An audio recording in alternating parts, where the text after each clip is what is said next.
accompagnés, qui ont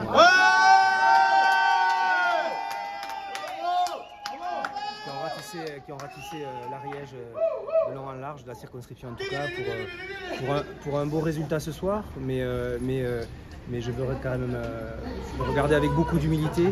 Je sais que beaucoup m'ont rejoint pour ce second tour. J'ai conscience que je n'étais pas forcément le premier choix, c'est un second tour, c'est normal. Le résultat du Rassemblement national est très haut. Et je regarde ce résultat aussi avec gravité.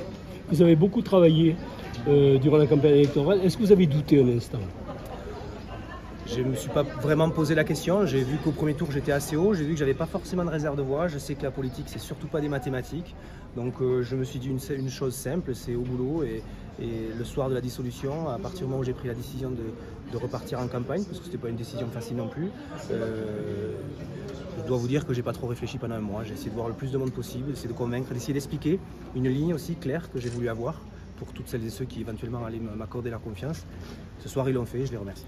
Là, le sujet d'hier c'était la deuxième circonscription de l'Ariège, celui d'aujourd'hui c'est cet hémicycle qui prend une couleur assez inattendue. Alors c'est le sujet d'aujourd'hui, la deuxième circonscription de l'Ariège, je vais me permettre qu'il y a une heure.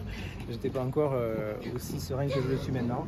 Oui, la composition d'hémicycle, bien sûr, je l'attends et je regarde très attentivement ce qui est en train de se passer. La configuration de l'Assemblée avec les trois blocs qui semblent se constituer en fonction de l'ordre d'arrivée des uns et des autres va complètement changer.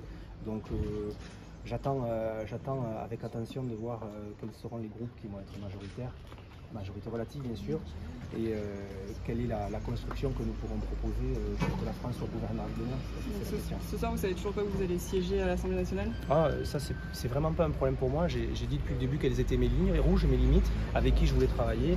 J'ai conscience qu'il est probable que ce soir et demain, les Républicains, par-delà les considérations partisans, sont obligés peut-être de se rassembler, de faire preuve de dépassement. C'est possible, c'est pas certain.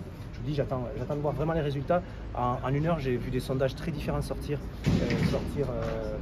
à la télévision. Donc là où je vais siéger, c'est là où je pourrais défendre les valeurs de gauche progressiste que je défends depuis toujours, en liberté. J'ai dit avec qui je voulais pas siéger. Enfin voilà, je crois que c'est pas le sujet ce soir, mais voilà, j'ai vraiment pas de crainte sur ce sujet-là. Mon sujet à moi ce soir, c'est faire en sorte que notre pays soit gouverné et correctement gouverné. Vous allez remercier vos électeurs. Est-ce que vous avez